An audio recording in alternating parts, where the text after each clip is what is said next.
Okay, good afternoon, everybody, and welcome to this month's Planning Committee. We will start, as we always do, with apologies, please. Thank you, Chair. Apologies from Councillor Darcy, who's running late. Okay, I think other than Ian, everybody's here, so thank you very much for that. Declarations of interest. Are there any declarations at this stage anyone feels the need to make? I will kick off with a private interest, which I have in item 6.1, which is that a relative of mine lives roughly about 10 doors away from the site in question, but I've had no dealings with the application, nor have they. Anybody else at this point? No, as ever, let me know if anything does crop up. Anything on the minutes from the 18th of September when last we met that anybody needs to raise? If not, I will sign those, and Angela, I'd be grateful if you could pass it over to our colleagues. Thank you very much. I have no urgent business. I understand there are no questions from the public. Is that right? Thank you. Which takes us on to item 6, the planning applications. And the first is 6.1. Welcome to Matthew, and I think I'm right in saying this is here because it's a council employee who is the applicant. Yeah, that's correct. Okay. What we'll do is the normal practice. Does anybody have any questions or want to hear the presentation? If so, I know Matthew's ready to pounce, but if not, then are we happy just to go to the vote? And the recommendation on page 5 is to grant conditionally. So if we can do the necessary, please.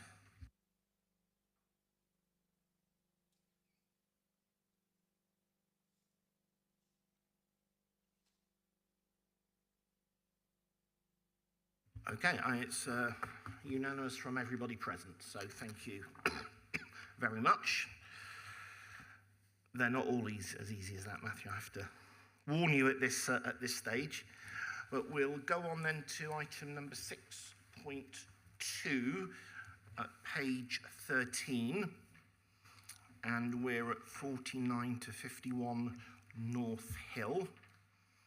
And Abby, whenever you're ready, please.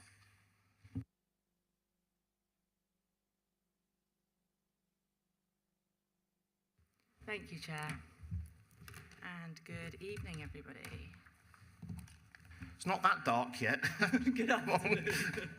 We've got a long way to go. Okay. Brilliant. So this application relates to 49 to 51 North Hill. The proposal is for a change of use, conversion and extensions to the building to retain office space at ground floor and provide 10 flats at first, second and third floors. The officer recommendation is to conditionally approve, subject to the signing of a Section 106 agreement. Before I take you through the presentation, I would like to draw your attention to the addendum. This has been produced in light of further information received from the applicant in regards to low carbon considerations. I will provide further detail on this later on in the presentation. So this aerial view shows the site's location on the corner of North Hill and Scarden Place.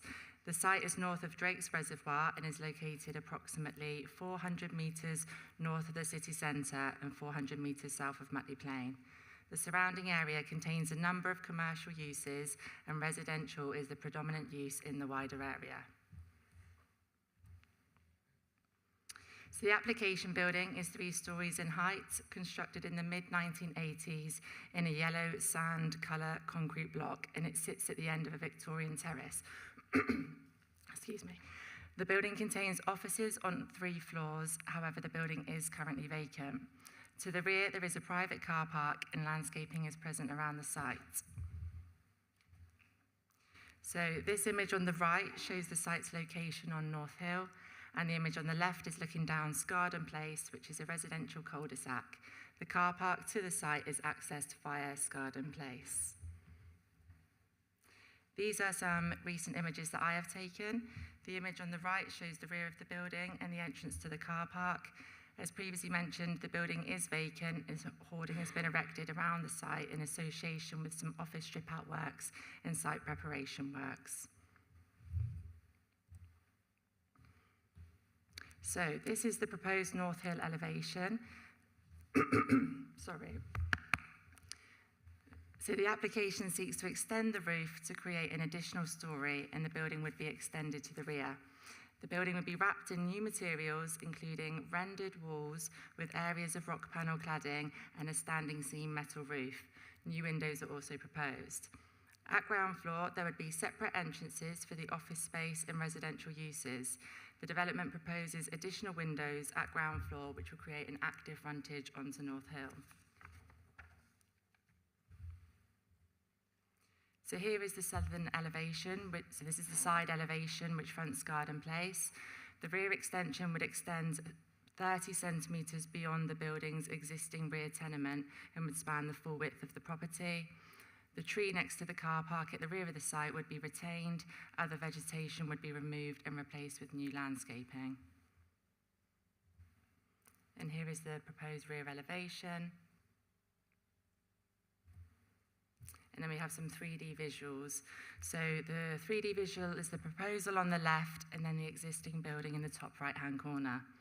So the site's frontage would be reconfigured to include a new ramped access, landscaping, and a low boundary wall constructed in Plymouth limestone. This visual shows the side and rear elevations. There will be a second entrance to the office space accessed from Garden Place. A bin and cycle store is proposed at the rear of the building, and this would contain a living green roof, and the car park would be enclosed via security gates. So moving on to the floor plans, the ground floor office space would be retained, albeit enlarged through the rear extension. The 6 parking spaces would serve the offices, and the residential flats above would be car-free. The first and second floor offices would be converted to flats, laid out with 4 flats on each floor. These would be single occupancy, the majority of which would be laid out as open plan studios. It's really important to note that there is a live permission to convert the first and second floor offices to residential flats.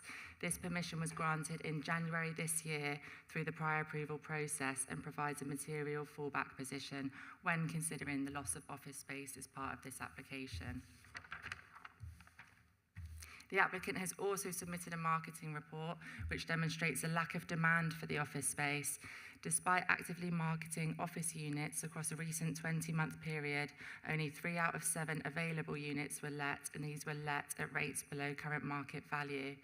The report sets out that the underperformance is driven by broader market conditions, including a decline in demand for small traditional office space, coupled with increased operating costs for small businesses and a shift towards hybrid and remote working models. This report has been reviewed by the Council's Economic Development Officer, who agrees with the conclusions and considers the proposal compliant with policy DEV 14. So this is at the third floor, this would be the additional story proposed as part of the application. This would provide 2 larger 2-bedroom flats, and then solar PV panels are proposed within the newly created roof space. So in terms of the principle of development, the city currently cannot demonstrate a 5-year housing land supply, and the shortfall is such that we must give this significant weight. Planning policy DEV 7 identifies a particular need within Plymouth for smaller dwellings, and this proposal would contribute to this need. Noting the findings of the market report and the fact that this building has a live permission to convert the upper floors from office space to flats, officers raised no concerns regarding the loss of offices. In terms of key planning considerations, as set out within the report, officers consider impact on parking in the highway, drainage, ecology, and biodiversity net gain to be acceptable, subject to further details which are recommended to be secured via conditions. Officers also consider the proposed living accommodation and impact on neighbouring properties to be acceptable. In terms of the low carbon considerations, the external materials and new windows would improve the thermal efficiency of the building, and the development incorporates solar PV panels. The scheme initially sought to provide new gas boilers for heating, and this led to an objection from the low carbon team. However, as set out in the addendum, further information has been received by the applicant confirming that air source heat pumps would provide the primary source of heating, with gas boilers for backup use only. This overcomes the low carbon officer's concerns, and they have subsequently removed their objection. An amended condition is provided within the addendum to reflect this change. So with regards to design, there is an objection from the urban design team. Urban design support the principle of extending the building and introducing residential uses on upper floors. Positive design aspects of the scheme are noted, such as the introduction of more windows to the office space on the North Hill elevation and the active frontage that this would create. The improvements to the site's frontage are noted, and the building's entrances. The urban design objection primarily relates to the design of the roof extension in terms of its massing and lack of setback. Any increase in height should be designed in a contextually sensitive way, and it's considered that the roof extension appears bulky and overly dominant when viewed against the neighbouring properties and the wider Victorian terrace in which it sits. Weight has also been given to the context and setting of Scarden Place, as this contains period properties and is of particular townscape merit. The application building, together with number 45 North Hill, which is the building on the left, marks the entrance, and the design should be sympathetic to the character of the neighbouring property. There is also considered to be a missed opportunity in regards to the windows, in the fact that vertical full-height windows are a strong positive feature in the local area. Whilst the proposal includes some full-height windows with Juliet-style balconies, the majority of windows retain the existing horizontal design. So the design concerns have been discussed in detail with the applicant's team. It is acknowledged that within North Hill there are examples of buildings on corner plots that have a similar square geometry, such as the Reservoir Student Scheme, the extension to Sherwell House, and the recently approved student scheme at number 40 to 42 North Hill, which is currently under construction. So in this image we can see the application building as we look down North Hill with the Reservoir Student Scheme in the back. Again there, we've got the Reservoir Student Scheme and the application building further up North Hill. We can also see a glimpse of 40 to 42 North Hill, the student scheme, on the other side of the road, which I will just give you a refresh in terms of what was approved.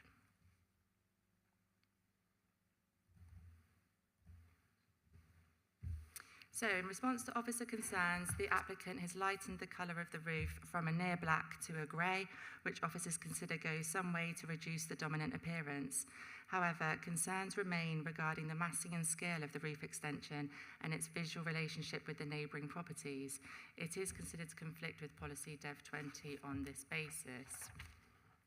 Now, in terms of the planning balance, the council does not have a 5-year housing land supply, so for decision-making, paragraph 11 of the National Planning Policy Framework states that planning permission should be granted unless one of two exceptions apply. Exception 1 relates to assets of particular importance, and this is not considered applicable or relevant to this particular application. Exception 2 applies where any adverse impacts of the proposal would significantly and demonstrably outweigh the benefits when assessed against the policies in the framework taken as a whole. So it is considered that the proposed roof extension would appear dominant and unsympathetic to its neighbouring properties, generating a level of visual harm. However, it is considered that this harm is outweighed by the benefits of the scheme, which include the provision of 10 dwellings in a sustainable location of the city. The proposal would bring the building back into use whilst delivering measurable low carbon benefits, and there would be visual improvements to the building, particularly at ground floor. The officer's recommendation is therefore to conditionally approve, subject to the signing of a Section 106 agreement. And just to touch on that, the Section 106 agreement seeks financial contributions to mitigate the impact of development. In this instance, contributions have been sought for the City Centre Health and Wellbeing Hub and the ongoing maintenance of playing pitches at Central Park. And that concludes my presentation. Thank you, Chair. Abby, thank you very much indeed. Our first speaker on this item is Councillor Steve Ricketts. If you'd like to make your way down, it'll come as no surprise to you that you've got 5 minutes. Would you like to be told when One is remaining? Okay. In your own time.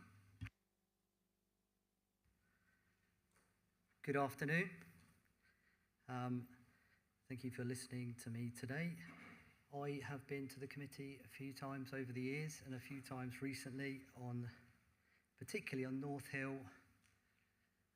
planning applications, and as I've said on a consistent basis, it's a cumulative impact. So if you take these applications in Steve, could you just, I'm not asking you to sit down, but if you could just find your way a bit closer to the mic, we'd be grateful. Thanks. Thank you, Chair. It's an accumulative impact. So if you took these in isolation, they wouldn't seem as detrimental. But when they're all stacked up, and obviously I'm a regular visitor to the panel, I think hopefully at some point, at some moment in time, there'll be some understanding of where I'm coming from and the residential concerns. It's not, I don't just do this for the hell of it. I do it because I care about North Hill. I've grown up on North Hill. This is my community trade ward, and every inch of it is important, and everything needs to be done properly. So we could let this slide because of the housing shortages and such like, but North Hill should be beautiful. We want it to remain beautiful, and there's strong objections within our department saying that it's harmful. It looks to me grotesque. So why would we want to approve something that doesn't look very nice? When we have the opportunity, and our own department acknowledges that the urban design should be objected to. It's harmful and wrong. So you can object to it on that basis alone. I do have a particular personal connection to most of Drake Ward in one way or another, but I actually worked in that building many years ago. So I've seen the office environment in there. I've got good memories of helping long-term unemployed people into work placements and helping them into employment generally. So I've seen it in use. I know people over the years that have worked in it when it's been in other guises, such as call centres, sales centres, etc. And it has gone on and off the market for a 20 to 30 year period. So I don't think it's anything unusual that it's up for grabs. But as I've said before, turning it into flats is not the way forward, because we want North Hill to be that employment hub. We want it to be a vibrant area. And as I said, I don't want to walk up it in 10 years and there's nothing left. Hopefully, in a few short years, it's changing very, very quickly. So there's lots of tools in the toolkit today to turn it, to object to it. They can come back, reflect, and maybe put in a new application. But I don't see the rush to put something through that looks terrible, which doesn't add any value, which is at odds with the Victorian terraces and everything North Hill is all about.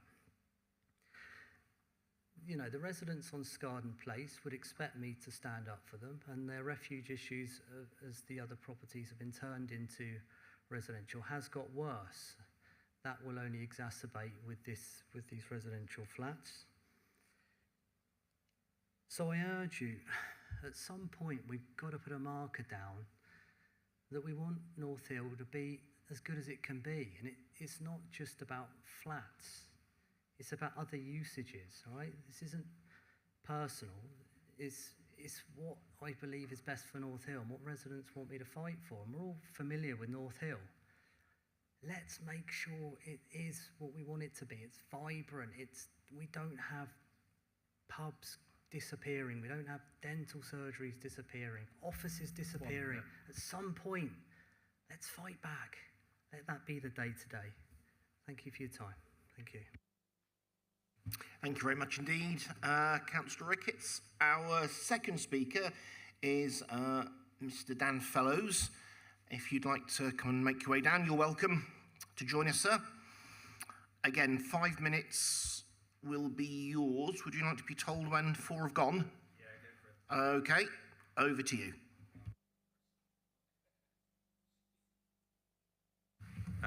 Good afternoon, members. Thank you for giving me this opportunity to speak in support of this application today. My name is Dan Fellows. I am the owner of the building at 49 to 51 North Hill. I am also a director of Clever Lets, which will occupy the ground floor and continue to manage accommodation across the city. I think it is most important at the outset to recognise, as your planning officer has advised, that the principle of the loss of the upper floor space has already been established.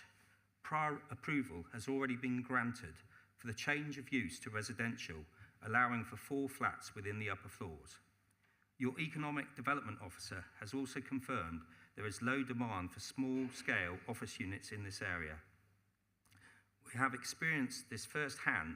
Despite marketing the offices for nearly 2 years, we've seen very limited interest. Like many other buildings locally, it no longer meets modern office needs, with much of the demand shifting towards premium, flexible or hybrid workspace. These proposals before you today are not about losing employment space, they're about upgrading and rebalancing a building that's become underused to make it generally fit for the future. The ground floor commercial space is being retained, extended, refurbished, ensuring that it is still valuable employment use on the site, but one that is modern, attractive and viable. We are on site starting the renovation of the offices, clearing vegetation at the front and sides, and making it safe to erect a scaffold in the coming weeks.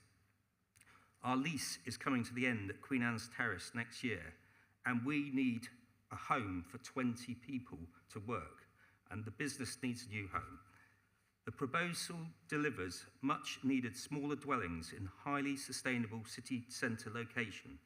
As your officers had advised, significant weight should be given to housing delivery in locations such as this, especially where the housing mix directly responds to identified local need. We all know the city faces a serious housing challenge, and this scheme would make a small but meaningful contribution by providing quality, efficient homes close to jobs, services and public transport. From a design point of view, the scheme has been developed through our own experience managing and maintaining properties across the city. We know what works well for residents and can be sustained into the long term. The proposals would deliver significant upgrades to the building fabric, including external and internal insulation, improving air tightness and energy efficiency, measures to reduce running costs and carbon emissions. We're also incorporating a blend of technologies, PV panels, a heat pump with efficient gas backup, and the ability to connect the future heat network. Although it is a comprehensive and forward-looking upgrade that extends the building's life for decades to come, we have also been mindful of the local design character. Along North Hill, several schemes have already been introduced modern architecture that sit comfortably along other older buildings. I don't know whether I can. So these are examples of old and new. Oh, there we go.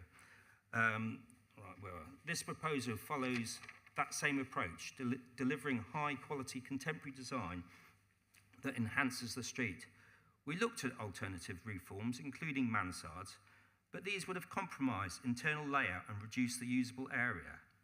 More importantly, we didn't want to produce a pastiche of the past. This is an opportunity to transform a dated, drab building into something that feels current, confident, enduring, a design that belongs to its time. 1 minute remaining. Real value to the area. Unlike the fallback permitted scheme, development scheme, this application also brings additional public benefits, including 8,000 towards green infrastructure and over 3,000 towards health infrastructure. These benefits would not be realised if the fallback route was taken. So in summary, it's a reasonable, well-considered proposal rooted in experience, sustainability and genuine local need. It enhances an existing building, retains and improves commercial space, contributes to the housing supply and invests in the future of North Hill. I would sincerely hope that members can recognise the positive balance of benefits here and lend their support to this much-needed forward-looking development today. Thank you for your time. Thank you very much indeed, Mr. Fellows. We're grateful. And it's now open to the committee, and Jeremy has got in first there. Thank you very much, Chair. I find myself in an unusual position of agreeing, at least partially, with Councillor Ricketts. Councillor Ricketts has continuously lodged his, I suppose, objections to a number of developments on North Hill, most of which I believe were commensurate with the design characteristics and requirements of the area. So if you look along North Hill, there are a number of buildings which have similar architecture to that proposed in the current application. However, they are quite separate in their location and in their juxtaposition to other buildings. So if you look at the pictures now on the screen, it's an isolated block there, so I can understand an isolated architectural style. In other applications we've seen further up North Hill, then we've seen some similar sort of flat-topped architectural styles, but then again they have been in position of buildings or replacing buildings that already have effectively flat-topped architectural styles.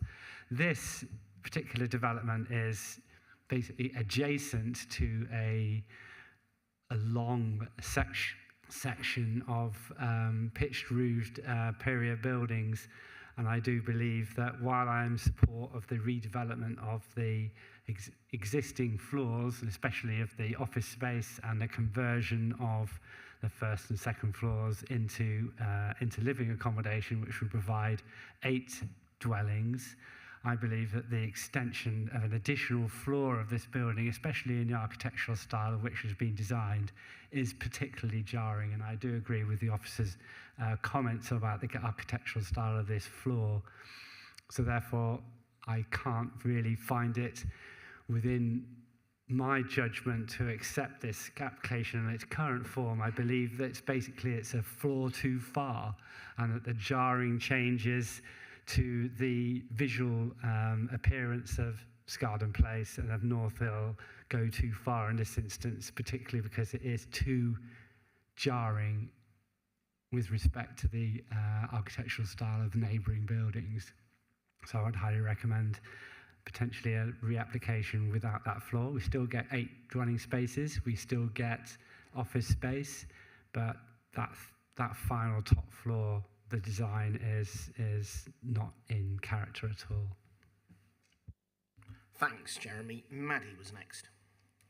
Thank you, Chair. I really agree with Councillor Gosling. He said exactly what I've already written down. I do have some questions, however. The first question I want to ask is the papers that we've got today, Chair, how many letters of representation were received? Because in none of the applications, it doesn't actually state the actual amounts. No, I'm going to come in. I've taken a view not to include that because it can be misleading and it's irrelevant to our decision making. If we had, put it this way, if we had one letter of representation opposed, and then I told you actually we've had 1,000, that shouldn't affect your vote either way. It's the content that matters. So one letter with, for want of a better phrase, a bit of gold dust in it that gives us a really good, chunky, defensible reason is better than having 1,000 letters that say I don't like it. So you can hang that one on me. I don't want us to get it. I say this to external partners and stakeholders, you know, this isn't the X Factor or Strictly Come Dancing. It's not about we've had 10 votes in favour but 11 votes against, therefore we vote against it. And if you have 2 more in favour, you vote for. I would strongly urge everybody to look at the content of the report, the content of the objections and letters of support for that matter as well, and judge it on that. I'm really keen that we get away from this number. It's not a numbers game. That's where I am. Chair, I beg to differ. I disagree because I think it actually reflects the high level of public support for a particular application or the actual disapproval of an application. I think it's vitally important, and it's something that I know in previous applications in my ward, if I've got 1,000 people all lodging complaints or emailing me or contacting me because they're not happy with a particular application. I think it's really important that we listen to the public because we are here as councillors to represent them. So no, we're not here to represent the public on this committee. I'm going to be firm. No, Maddie, I'm going to be firm about this because we're getting a long way away from accommodation and roof designs and all the rest of it. And I might come to Julie as well, we're not here to represent public feeling. We are here to determine whether or not what's presented before us meets policy and statute or doesn't. And we've heard from speakers and Jeremy and now yourself and others conflicting views, and our job is to find a way around that, to say, do I agree more with that position or do I agree more with this position? If any member of the committee is basing their view or their vote on how many people support it, then I think that's something we, in all seriousness, we might need to take offline. So, I'll ask Julie to... Just on that specific point. No, what I said I'll do is ask Julie to comment if she'd like to, and then we'll see where we are. Chair, if I may, as we know that when we're dealing with planning applications, the consideration is on the planning merits of that application and the material planning considerations. And as the Chair said, you could have 1,000 representations, but not actually pointing to any material planning considerations. I do understand that it is a reflection of possibly the local feeling on an application, but it is more about here today, the planning considerations. Are there material planning considerations being raised in the representations? What are they? If members do want to know how many objections or representations are made to an application before a committee, obviously you can ask the planning department, you can ask the case officer, well, how many have? But at the moment, with the report, it should be, as I said, focusing on those material planning considerations.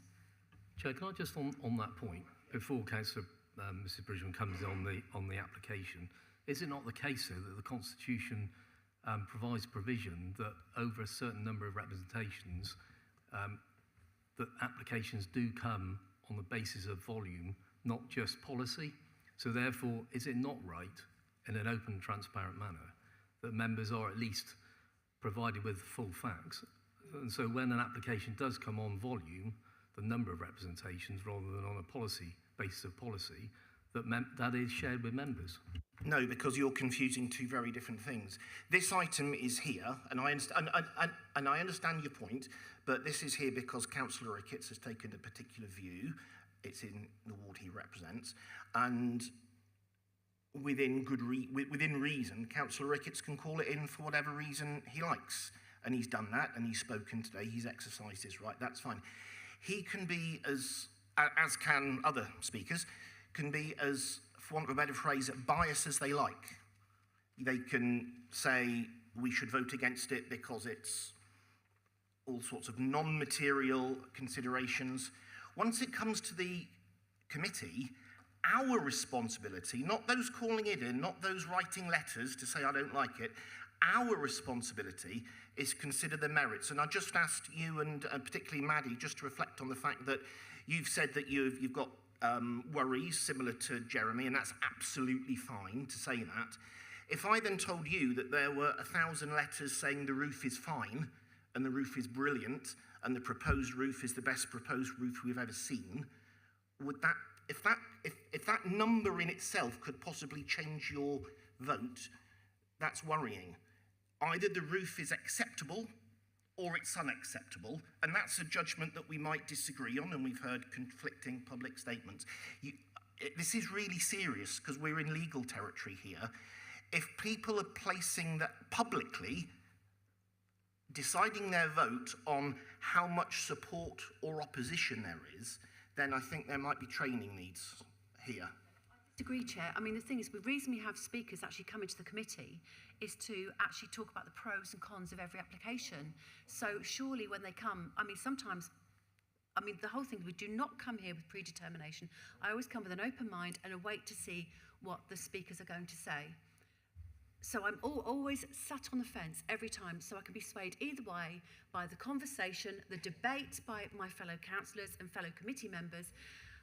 So, as you rightly say, I don't think anyone's doubt, and I'm going to draw this to a conclusion. I don't think anyone's doubting that.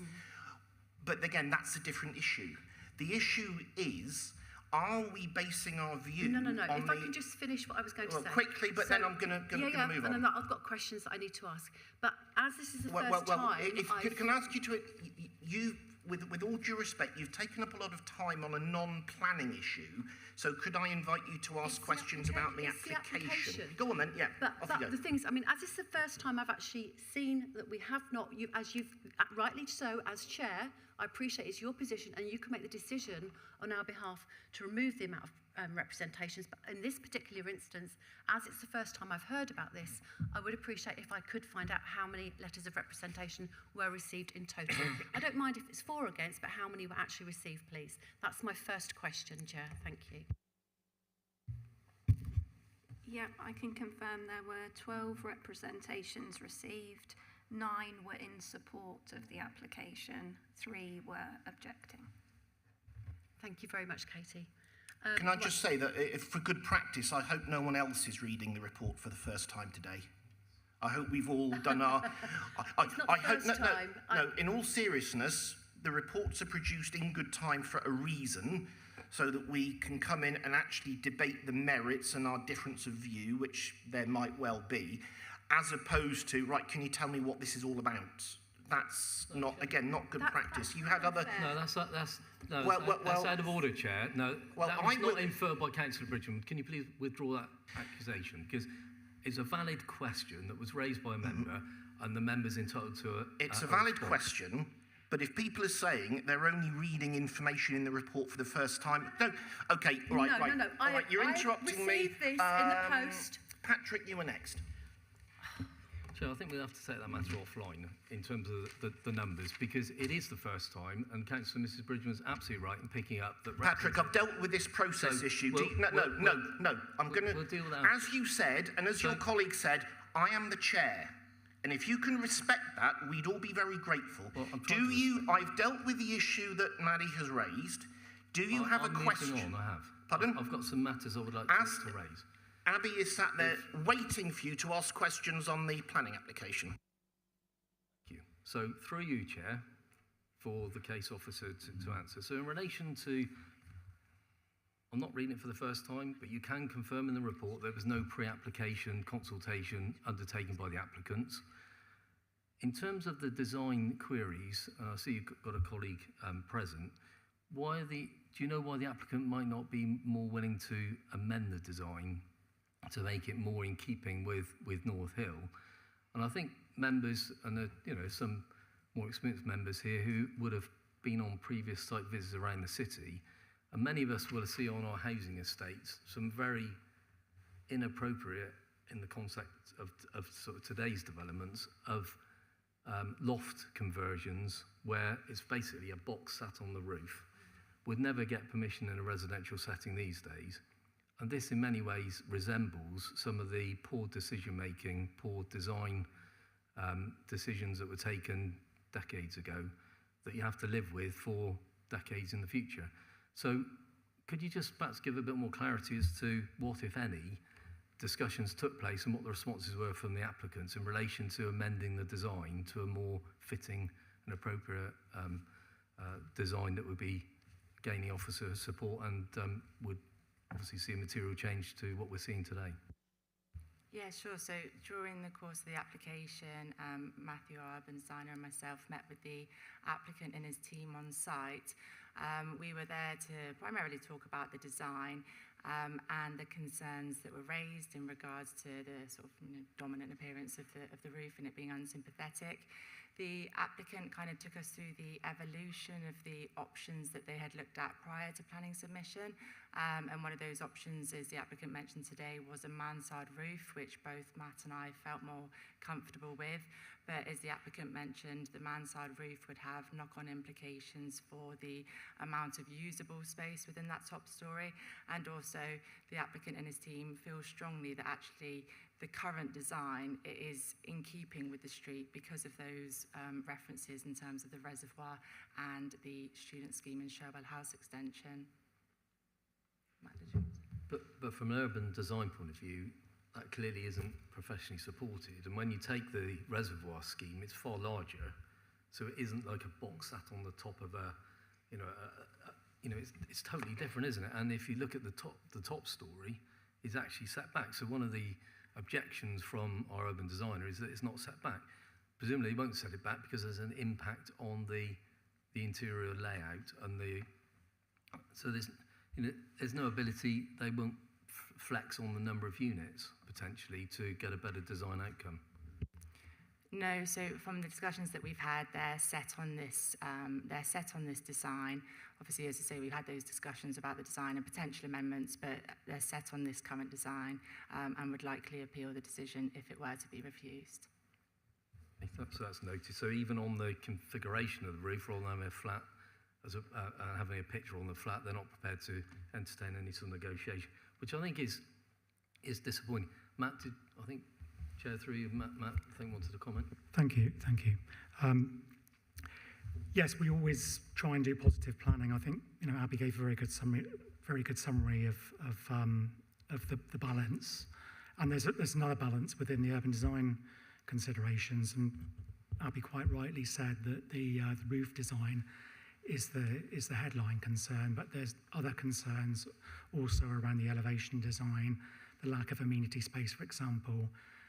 The window orientation, and this is exactly why we always hope that we can engage in pre-application discussions so that we can front load all of those design discussions and hopefully get to a happy compromise. Unfortunately, there wasn't pre-application in this case, but as Abby said on the site visit, we did ask if alternative roof forms had been considered. The applicant's architect tabled some of those, and as Abby said, we immediately felt more comfortable with the mansard option. That's not to say that it's the only alternative option, but it's one option, and there are mansard type roofs in the area, and we wouldn't for one minute suggest that the applicant produce a kind of pastiche imitation of a historic Victorian style roof. It could be done in a contemporary way. It was just an alternative three-dimensional form, which was a bit more, less bulky, more recessive. The principle of optimizing density, we absolutely support from an urban design point of view. We absolutely recognise that there's positives with the scheme in terms of increase of active ground floor frontage and so forth. But there are, I think because there hasn't been that pre-application discussion or that willingness to consider alternatives, and hopefully, we always hope that we can find a kind of middle ground. That and the other issues such as lack of amenity space, haven't been considered as well as we, hopefully would have been able to consider them had this scheme been through a pre-application design review process. And we did also suggest, given that we got to an impasse on design matters, that we could always take the scheme to an independent design review, but again, the applicant wasn't willing to do that, unfortunately. Chair, through you, thank you very much indeed. That's very useful, and I think it's disappointing that applicants don't seek to work with the local authority to get a compromise. And generally, schemes, pretty much of this sort of scale and greater require compromise on both sides. One final question, if I may, through you, Chair. Just in relation to the accommodation, are they for rent or sale, do we know? I don't have that information. Thanks, Patrick. Josh has been waiting patiently there. Thank you, Chair. Really interesting one. I'm going to come at this from a completely different angle to all of you. Maybe a surprise or not, I'm not sure. For me, we keep hearing time after time things should be in keeping, and I actually oppose that quite vigorously. You know, in modern architecture, the idea of using a foil and having interesting modern architecture to juxtapose, you know, classic period property, to me sounds like an exciting thing. I think we should be doing more of it, and we should be more ambitious with it, if anything. I think we've heard a lot around massing, and my understanding with the markets and how things are, and also the report that suggests that this isn't viable as a business space, a commercial space, that maybe the massing is to do with viability as well. I think coming to my main point though, really, it's kind of have a question on impact. So if we can look at the picture where we have the current property and then the proposed plan or visual next to it, so we can see those as a comparison, because I think that's quite helpful. Is that the one you? Yeah, that one that was just back there.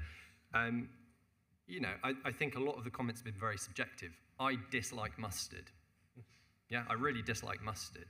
So, you know, to me, the second one stands out dramatically as better because it's not mustard. But I think when we're looking at whether this is defensible or not, as an authority, we've had the context of the student block is at Drake's Place on the corner there, the big one that overlooks the reservoir. And that is a huge mass. And although it isn't physically attached to the beautiful Victorian and Georgian properties that sit looking over the reservoir, it is right above them, right above them. And when we actually look at that streetscape, you know, what we're talking about is there's already a planning granted on mustard. Oh, it's paining me to say it. Is that a technical planning term that we're using? Mustard, I'm not sure. But anyway, we look at that and we see the mustard building, and there's, you know, a higgledy-piggledy, you know, mismatch of period and modern. But actually, is that not part of the interest? So what we're really comparing is, do we maintain it? Because a lot of the conversation has been like, oh, you know, I don't know, the King's going to come down with his design team and we're going to end up with some sort of, you know, Victorian property that emerges where that mustard building is. But we're not going to get that. We either get the mustard or we get something new. So I think we need to remember that when we're talking about this. I think when we look at the defensible piece, particularly when you look at those other properties that are so vastly high all around it, how can we rightly refuse it, particularly when we look at amenity space? And we've had this argument before. You know, yes, you might not have huge gardens living in this property, but actually, quite enviably, you've got a reservoir right on your doorstep and park space. So I think there's some real benefits there that we're maybe overlooking. I do get the piece around, you know, city massing and that cityscape and how we can look at that, and I you know, respect the comments that have been made by Matt today. I guess my question then comes in as, if we are to pass this as it is, and I would be minded to pass it because I don't think we can defend not passing it given the variety of things that are on that road currently and the need. But if we were to pass it, what is the impact on the rest of that space? Is it going to prevent other things being built or developed in time? Is there a demonstrable impact that we will see if it does go forward, please? Sorry, I don't think I've fully understood your question. So if we go forward with this and pass it today, Yeah. and it has that new square roof that is a bit higher than the not quite so square roof, shall we say? I'm keeping it nice and simple. Is that going to prevent people, you know, building or utilising or starting to make additions to the properties surrounding? Is it going to inhibit on a cityscape level? Well, I suppose if we accept the design, which I am recommending conditional approval, but if we accept it, then it would set a precedent for future applications. I don't know if I fully understood that question. Sorry. I mean, each application would need to be considered on its own merits. I don't think Matt might want to come in. I don't think we're raising concerns that this application would prejudice other development coming forward in and around that area. Josh, can I just ask, when you say in terms of future development, do you mean if other different sites in the neighbourhood came forward, would it set a precedent hang on, design-wise, or would the physical building of the bottom photograph physically prevent anything, or is it a bit of both? Okay. Sorry. Design predominantly, but also then the massing. Is that going to impact other sites? Thank you, Chair. I think it's a really important point, and it is an important consideration, the precedent issue. And I think that is something that is a weighty consideration from an urban design perspective. As I said in the comments, I completely agree that, and we do support in our policies high quality contemporary design. Would not for a second suggest that a pastiche of a Victorian style would be appropriate. I think the particular concern here was, and we acknowledge that there are taller buildings nearby, that the reservoir scheme addressing a large open space. But I think the thing here is that Scarden Place has got a very particular character, and it's much more domestic scale, and looking at things, quite rightly case by case in this particular case, because this scheme is the gateway to Scarden Place. That's what's influenced the urban design response on that. Okay, thanks. Matt. Thanks, Chair. Josh has said largely what I was going to say. That's okay. I can't see a reason why we can turn down this application today. I think there's clearly a precedent that's been set around the area of this application for similar buildings. In fact, that building on the left there is up against two Victorian terraces. I think Councillor Ricketts described the building that's proposed as grotesque. I would agree with Josh. I think the current building there is grotesque. Ultimately, I think this improves what the area looks like, and it also does meet sort of Councillor Ricketts' desire to continue having office space on North Hill, because this, as we've heard, it's providing office space for 20 people. So I can't see any reason why we should reject it. And it would be different if they were coming here today with an application to turn one of those Victorian terraces into a building that looks like that. That would be completely different, and I'm sure that we'd consider that differently. But I think as this application is, I'm definitely minded to approve it. Thanks, Matt. Anne.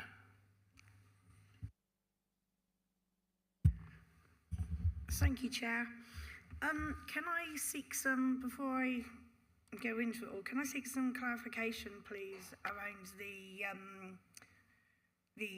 minimum gross internal floor areas? I'm looking at it online at the moment, and for one bedroom, one person property, there are two figures, 39 and then in brackets 37. What is the difference between those two? The 37 square metre allowance is if you have a shower room. Right, so then the 39 is if you have a bath. So that then leads me on to my issue with this application, and actually it's nothing to do with the roof. I have a concern about the actual size of the accommodation. It barely scrapes through on some of the flats that are being proposed. 37.3 square metres, so 0.3 metres above the minimum requirement. I don't know who comes up with these minimum requirements and everything, but to actually practically live in a space that small, you do not have a lot of room.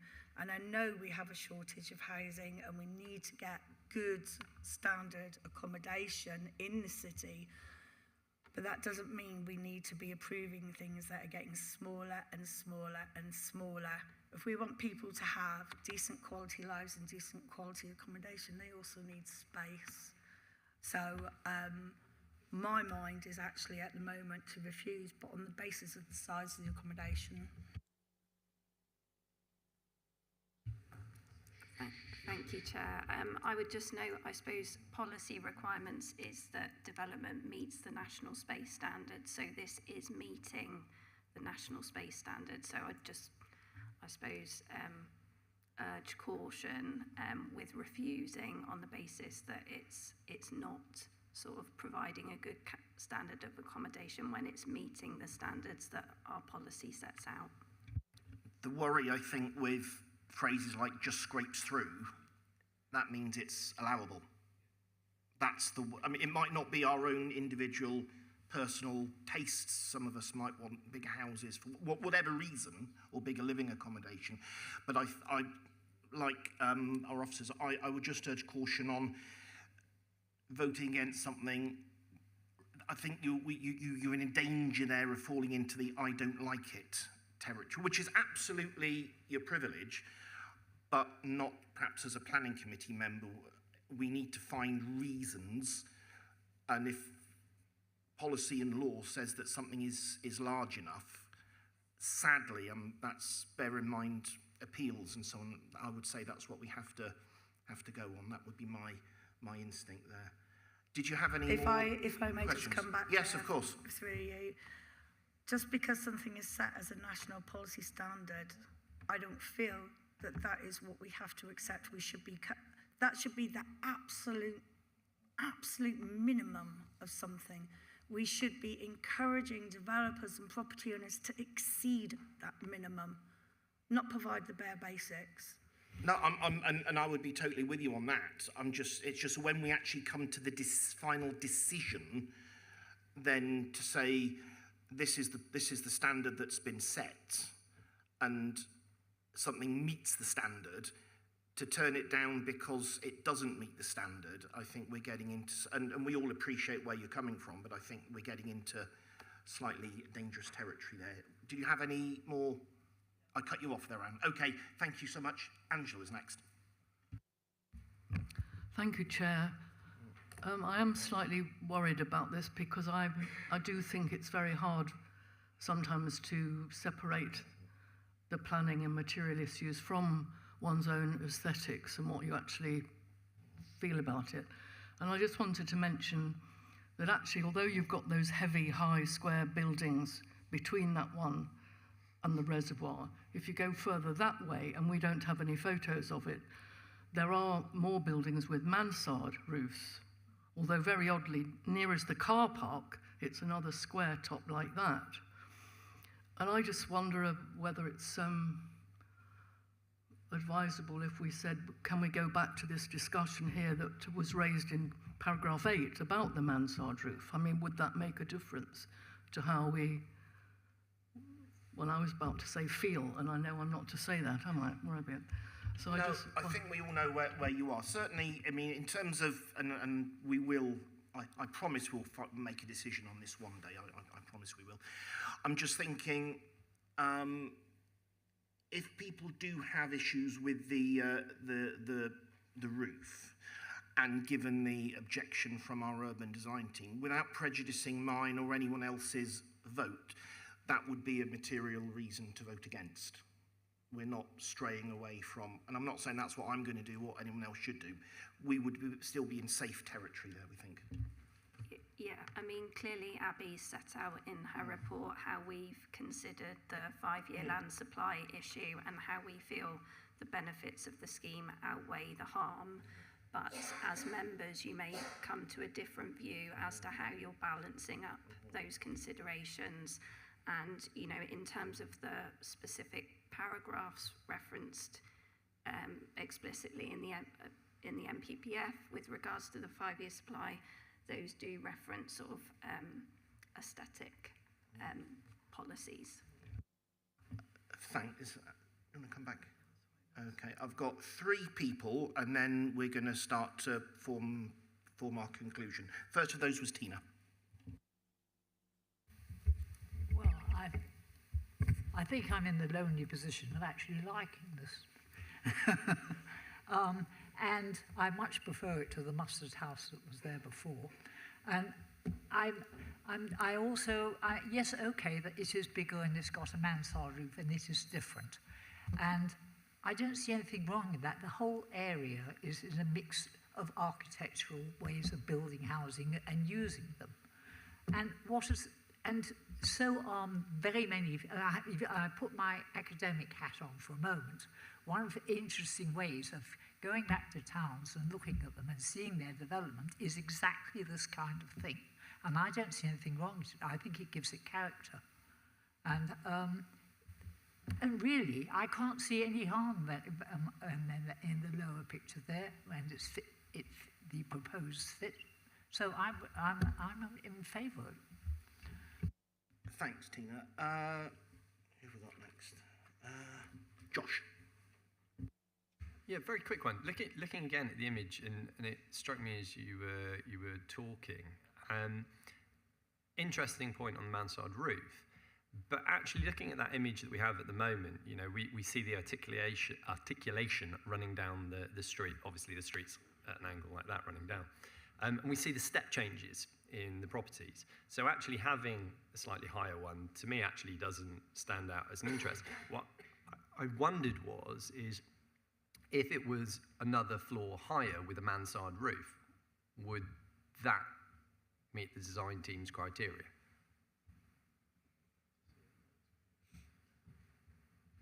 I'm worried about getting into what ifs here. We can only, in fairness to our officers, we can only go on what's in front of us and their professional, even when there's a disagreement, their professional analysis. That's so fair, Chair. I mean, I think it's because of the steps. Yeah, it's I get hard, what you're I guess, saying. for us to understand, because you see those step changes, and then you say the mansard roof. I'm thinking, well, okay, but if it needed that adds potential viability to get the mansard roof. I mean, I would certainly never stop someone saying, here's my view on what might happen. I think when you start asking officers, what would your recommendation be on a hypothetical application that no one's even thought of, I think we're trying to get, that's a tiny bit unfair to our officers. But Julie, did you want to come in? Just to say, just to confirm that, I mean, you've got an application before you with a proposed development, and that's really what you're considering, you know, to start straying off on possibilities of what the development could be is not really what you're here to do. You're here to decide on the application before you and the development that the applicant has submitted. Thank you. Yeah, no, it's lots of subjective opinion, and it's just trying to wade through that. So, yeah, I think personally I'm going to stick with, you know, I can see that design has, you know, an increased height, but to me personally, I don't find that offensive. I think, like I said before, it has that kind of foil approach to the existing properties, period properties that are there, that you can see either side of the junction. And if anything, personally, I feel having the height makes it a grander entrance into that space. Thanks. And I think not going down that speculative route is one of the main reasons officers themselves are glad they're not planning committee members. That's a poison chalice left to us. Last word of the main debate will go to Matt, and then we will look to... Are you sure? Okay. So I'm conscious that there is genuine, not that it's never not genuine, but there's real sort of difference quite strongly expressed on this one in terms of support and opposition. So where I am is quite similar to where Jeremy started us in the first place all that time ago. I'm very, very conscious of pastiche and harking back a tiny way to what's been there already in adjacent plots. I think the shock of the new can be a very positive thing for urban design, and although we've got quite a small scale development further down Scarden Place, I think having that gateway, as I think Josh just mentioned, as dynamic and dramatic as is proposed, wouldn't be necessarily a bad thing. I'm not sure if we should make mustard the magic word next time we meet, but certainly it shows that in 40 years, and I still can't believe 40 years ago is the mid-1980s, that something along the lines of the current building was allowed, and we're speaking about it in rather negative tones, and we're talking very positively about buildings that have been there for 100 plus years. So it is all extremely subjective. This is the one. I know we've spoken about saying I don't like things in terms of not being a planning reason, but this is one area where our own personal tastes and feelings about what's appropriate in a particular location, I think, is something that can come to the fore in our decision making. I'm personally of the mind to say that although the design doesn't fit in and mirror what's next to it, the fact that it isn't a uniform terrace of what might certainly happens in my ward, and Jeremy and Sarah's ward, where you have house after house after house after house after house, all mirroring each other. That's not what's here. You do already have a bit of a hodgepodge, and makes it look quite interesting, I think, as Tina was telling us. So I'm personally happy to support the recommendation, but I'm conscious that other people aren't and have said so. So would it be okay if we voted on the recommendation before us, which is to grant conditionally? If that's a yes, then the application will be approved. If not, then we'll go around and look, so if the no's win, we'll go around and look for reasons. Just on procedural terms, is everybody okay with that as a way, is anyone in any doubt? Okay, so the recommendation before us on page 13 is to grant conditionally subject to the section 106 agreement. So if we could all vote on that, please.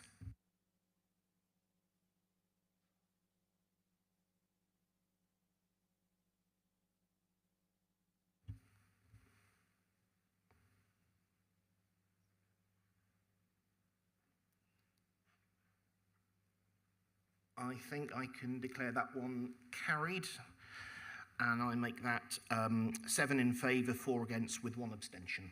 So thank you very much indeed for that. I thought that was a really, really healthy and useful debate there. So thank you for that, everybody. Moving us on to 6.3, and we're at page 33, and we're at the former dispensary 29 Widey View. And Emily, in your own time.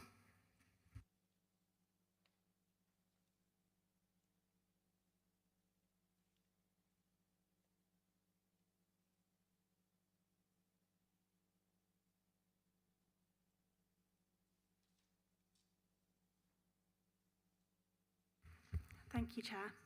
This application is being considered by the Planning Committee today as a result of member referral by Councillor Tippett.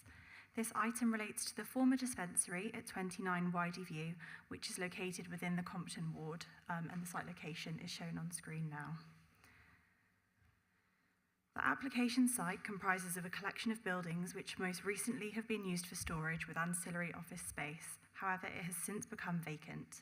This is a 3D view of the site showing the buildings to which the application relates. Vehicular access to the site is via a lane which is located between Widey View and Briar Road. And then here are some photos of the site as well.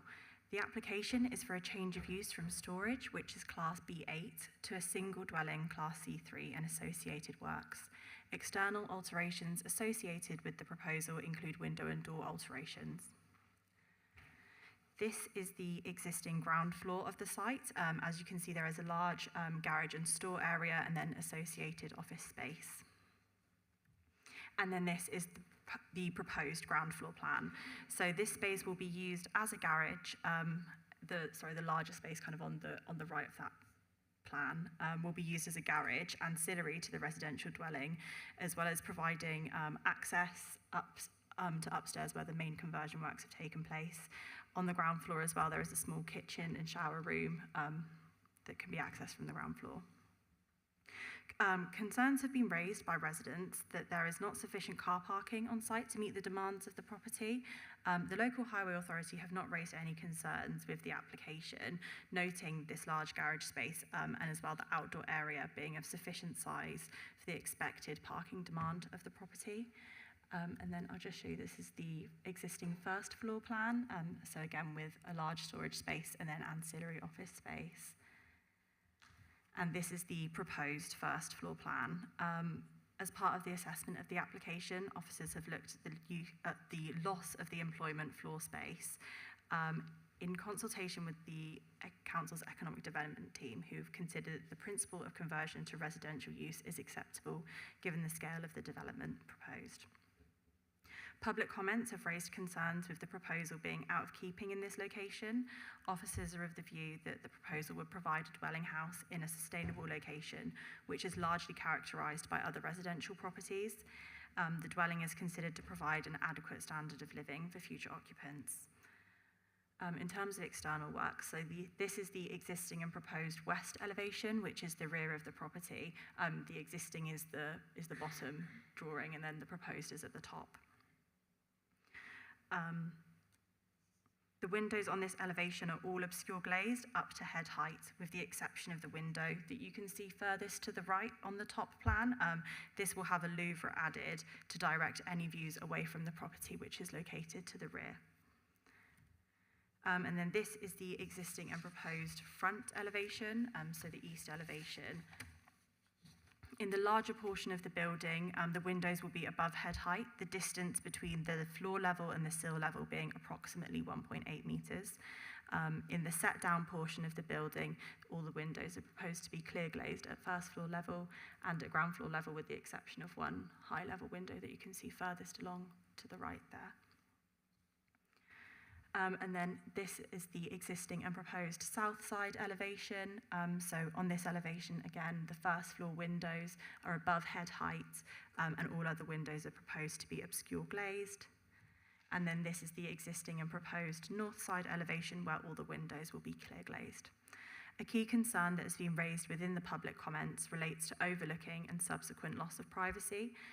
During the course of the application, the agent provided a site plan showing the separation distances with properties opposite the site along Widey View. Those labelled in red, I appreciate you might not be able to read exactly what that plan says, but those in red represent windows where they will be located above head height, and so there wouldn't be any opportunities for overlooking to be created.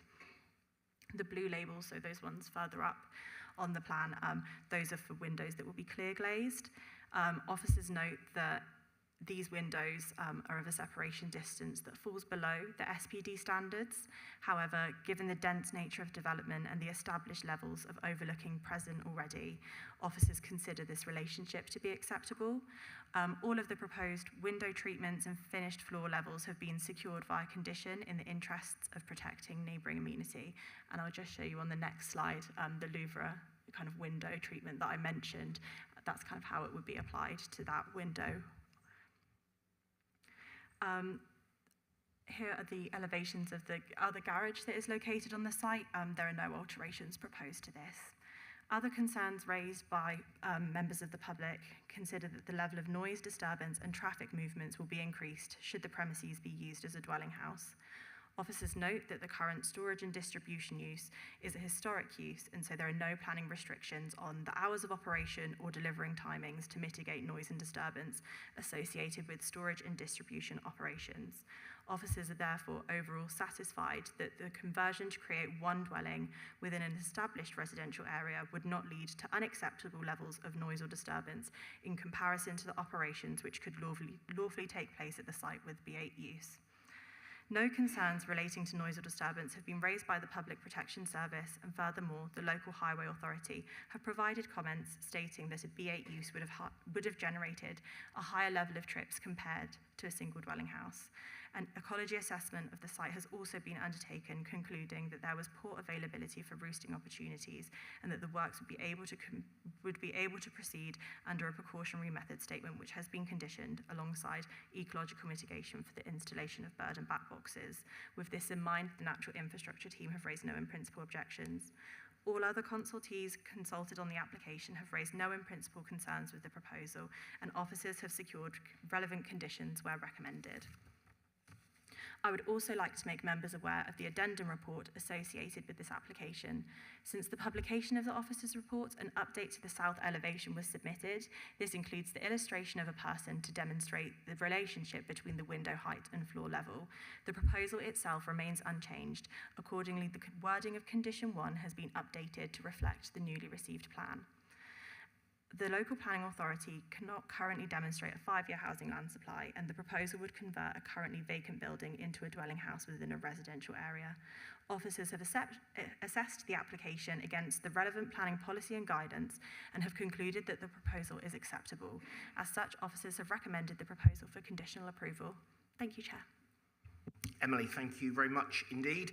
We have one speaker on this item, Councillor Dylan Tippett, if you'd like to come and join us.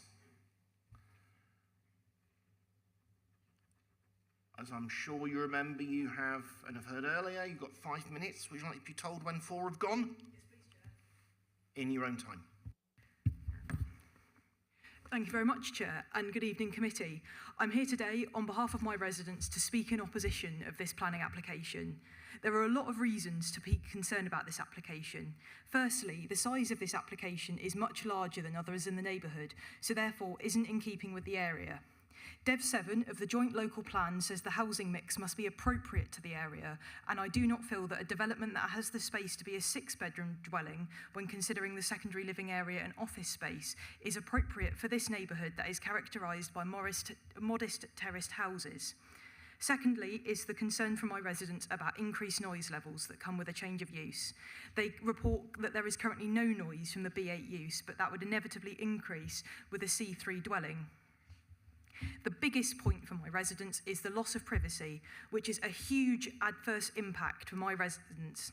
As you can see, the first floor windows and gardens of my residents' homes would be severely overlooked by the new development.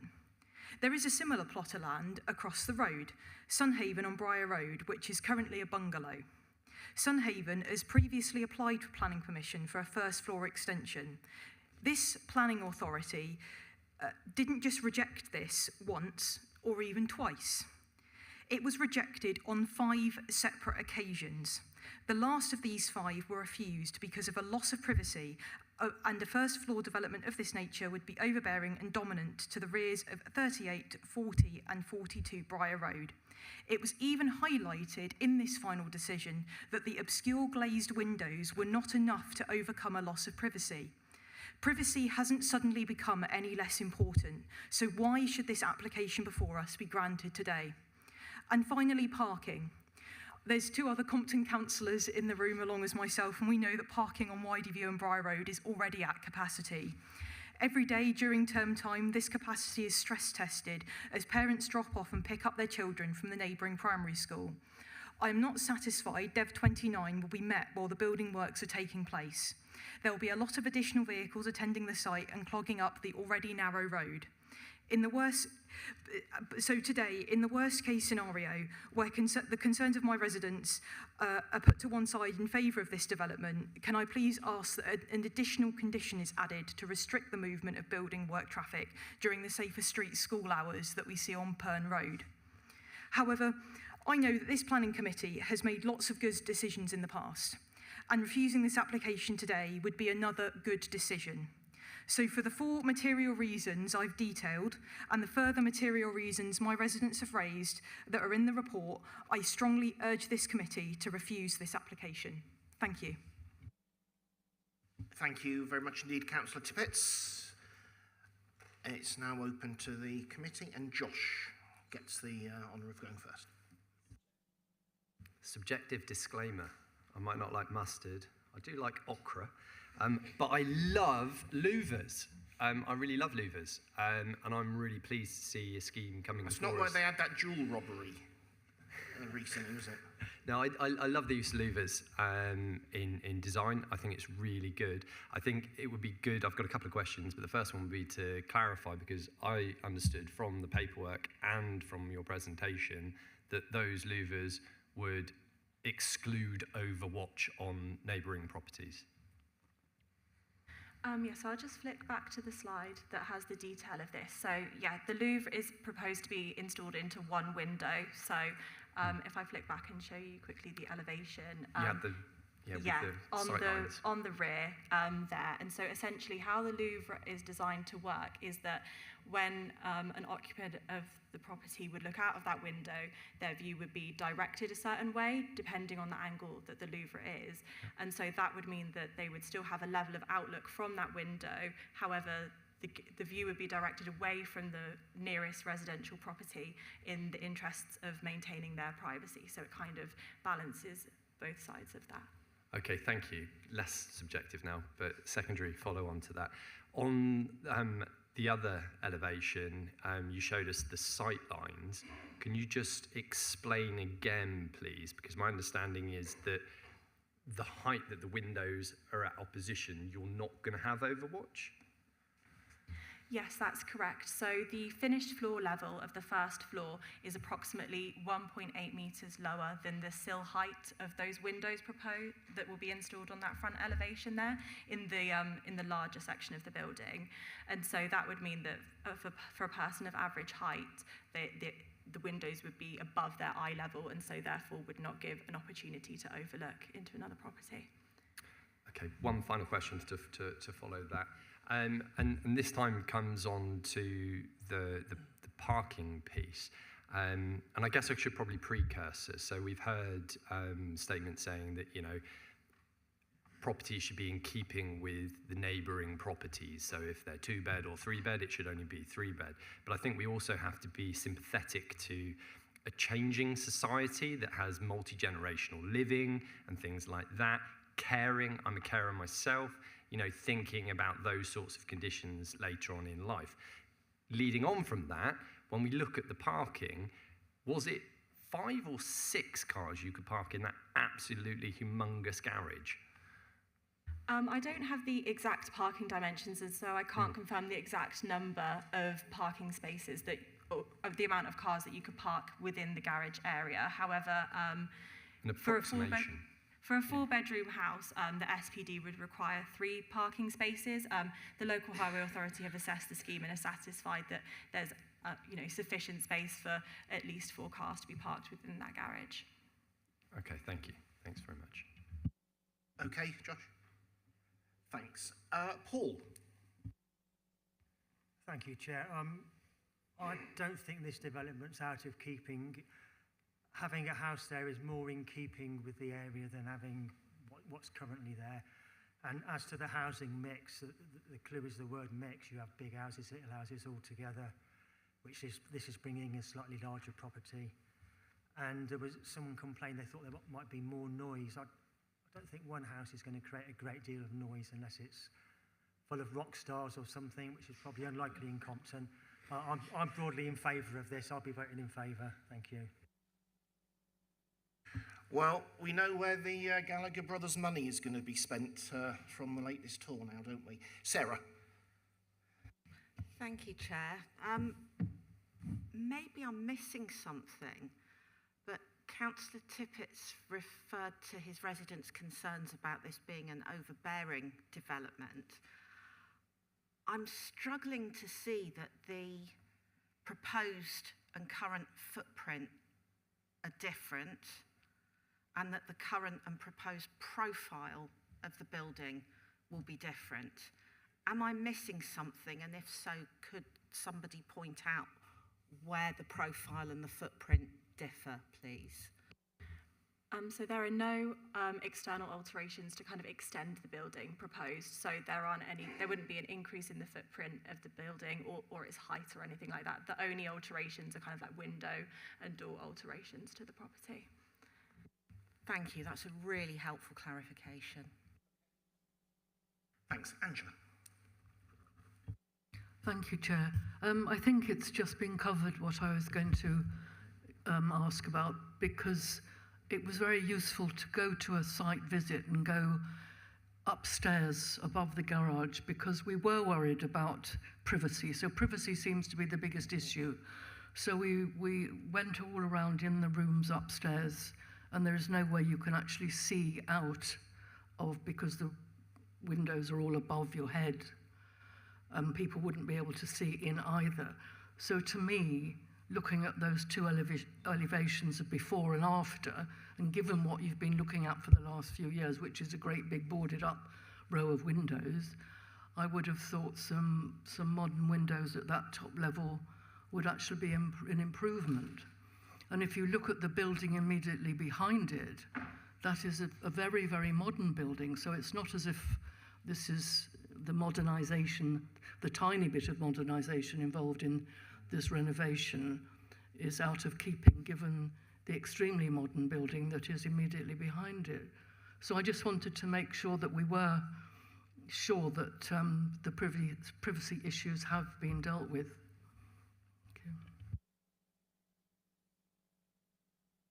Matt, over to you. Thank you, Chair. As Councillor Tippett's alluded to, you know, there are two other competent councillors in this ward, and I'm one of in this room, and I'm one of them. And I'd always be very, very happy to speak up for residents in my ward if there was an unreasonable planning application on their doorstep. But I've looked really, really closely at this and can't see any reason that it shouldn't be approved. The concern about overlook, and I went to the site visit yesterday because I was keen to get an understanding of the window height. So the concern about overlooking, you know, the windowsill of these windows will be the top of my head, and I'm 6 foot tall. So in order to overlook out of that window, you'd have to be extremely over average height to even get a little bit of a glimpse at what might be on the other side of the window. Also, that window that's lower down that has the louvre, you know, you can't see the property. If you look from that window with that louvre in place. So I don't have concerns about overlooking. Parking also isn't a concern. There's an enormous driveway that you could fit 3 cars on. There's a double garage where you could get 2 more cars in, and then there's another absolutely enormous garage. So, I mean, if they say you could get 4 cars there, I think you probably get 7 cars in there. So I don't have a concern about parking there either. I don't think it's out of keeping with the local neighbourhood, and you know, that building's been there for an awfully long time. It's in a residential area. It kind of makes sense that it has a residential use. And as we mentioned on the conditions under the current use of that building, there could be noise coming from there all day, 24/7, if that was used in its current use. So I also don't have concerns about additional noise coming from it. I think it's clear that the applicants have worked really hard to try and make this application as compliant as possible, and I think they've done it. So whilst I appreciate that I've got residents that are concerned about it, I think we have to be realistic about the fact that it's compliant, and should there be an appeal if we were to reject this, the chances of that appeal being supported would be enormous, because I can't see any material reason. So I think for that reason I'm going to have to support this one. Thanks, Matt. Before I bring you in, Patrick, I just want to ask, is parking in any way regulated along Widey View and when the road turns? Do you mean in terms of like a parking permit scheme? Yes. I'm not aware that there's a parking permit scheme along there. Okay. Just in case, and just to cover all bases, would it be appropriate to put an informative on, say, if that ever happened, cars related to the development that we're talking about would be exempt? Or is that a step too far maybe? Just as a way of reassurance to local people. I mean, ultimately that would be a decision for the parking authority, but I don't see any harm in adding that as an informative. Would people be, I mean, it just occurred as the subject came up, if people think it might be a reassurance, Patrick. Well, just on that one point before I come in on the other, if there's an existing permit scheme, fine, but if there isn't, no. I don't think you can have it in if it happens in the future. It generally is only relevant where there's a parking permit scheme in operation. It's not something I would want to pursue greatly. It just as the subject came up, and certainly going to the site visit, I could see how parking, take away this development or this scheme, how parking would be an issue anyway. But Matt, I'm sure you've got a local bit of knowledge here. Yeah, so just to confirm, there isn't a parking permit scheme on Widey View or Briar Road, so I don't think it's that relevant. I'll let you go back to Patrick because he had questions, but I would like to come back in with another one. That's fine. I'm happy to leave that subject then if people don't feel it's worth pursuing. So, Patrick, you had some other separate questions. Thank you very much. I was just picking up on Councillor Tippett's representations to the committee, and I'm happy to propose that Code of Practice condition be added to the conditions. Code of Practice condition for members who may not fully appreciate what it is. That is the means of operating the hours of development, so can take into account the local school in and out muster. So very happy to propose that, Chair. Funnily enough, I've got the same thing written down. You'll just have to believe me there, whether you do or not. What I was going to suggest was that we have a condition that delegates the construction code of practice to, I presume it would still be Mr. Barnard, after full consultation with the 3 ward councillors. Would that meet your... So I think it's 2 things, isn't it? First, you need the code of practice as a condition. Secondly, you can delegate it to, as you suggest. So I think Councillor Leveridge... Is it on this subject? Can I second that, by all Chair? means.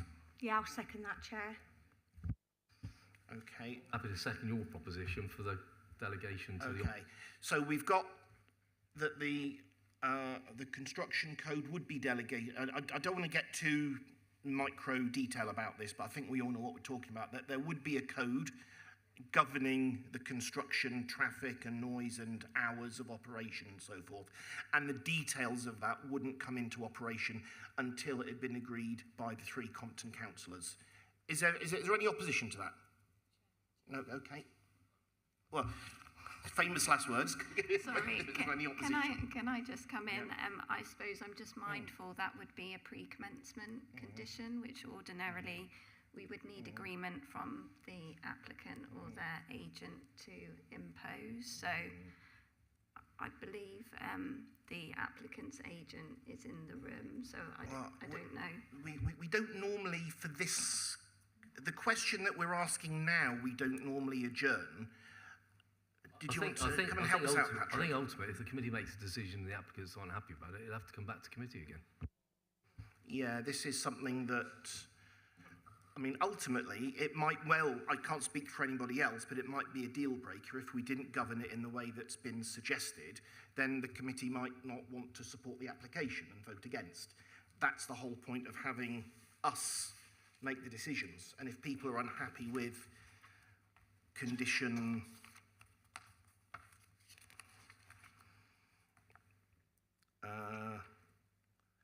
10 on the obscure glazing and the window louvre, if they're unhappy with that, well, they're just going to have to live with it in the same way they have to live. That's the whole point of granting something conditionally. So I'm going to stick up for the committee and our decision making at this stage. So without going to a formal vote, are we all happy that we have a code and that it's agreed in consultation with Councillor Smith, Penrose and Tippett? Okay, thank you very, very much. Did you have another point? Okay, Matt, I think you said you had one, and then I think we're going to look to... I was just going to come back in about the exact issue Patrick raised, but just for clarity about the thing that Councillor Tippett's mentioned about traffic around the Safer School Street, so that's simply the road off Compton Primary School is closed from about, I can't remember the exact hours, it's about 8:20 till 8:50 in the morning, and then it's closed again at the end of the school day, I think about 3:15 to 3:45. So I guess that condition would just be stopping building works vehicles moving around at those times, just for clarity for everyone in the room. Well, ultimately, that if we go down the way it's looking, that's going to be for the 3 of you plus the service director to thrash out. So is that, I don't want to cut anybody off unnecessarily, but I think we are looking at making a decision, and again, I think it's been a really positive and helpful discussion, so thanks to everybody for that. I think it does hark back in a way to the previous application in the way that neighbourhoods and areas evolve, and you can quite clearly see from the map on page 34 that we've got a piece of land at a very obscure shape enclosed by Victorian terracing there in the helpfully coloured in mustard, I would describe that as. And you can clearly tell that a generation or so after the terraces were built and the larger houses to the south. Somebody wanted to put some industrial or commercial units in the space. That need has now changed to dwellings, and I think that needs. I don't think there should be a big shock about that, particularly, and forgive me, I can't remember who pointed it out, but the building immediately to the west is a very, very, very contemporary building. Probably in the last 10 years, I would hazard a guess that contemporary. So the idea that something should be kept in aspect isn't something I can support. I think it needs to be recognised that there is no, which I think came from Sarah's question, that there is no change in the height or the layout of the building externally, which is what's going to govern 99% of the effect on neighbouring properties. And what's going to disturb me next to my property where I live? Another single dwelling or some commercial activity that might go into all hours, and I don't even need to finish that sentence. So the recommendation, as on page 33, is to grant conditionally. That's something I'm very, very comfortable doing. So if we could move to the vote, I'd be grateful. Thanks.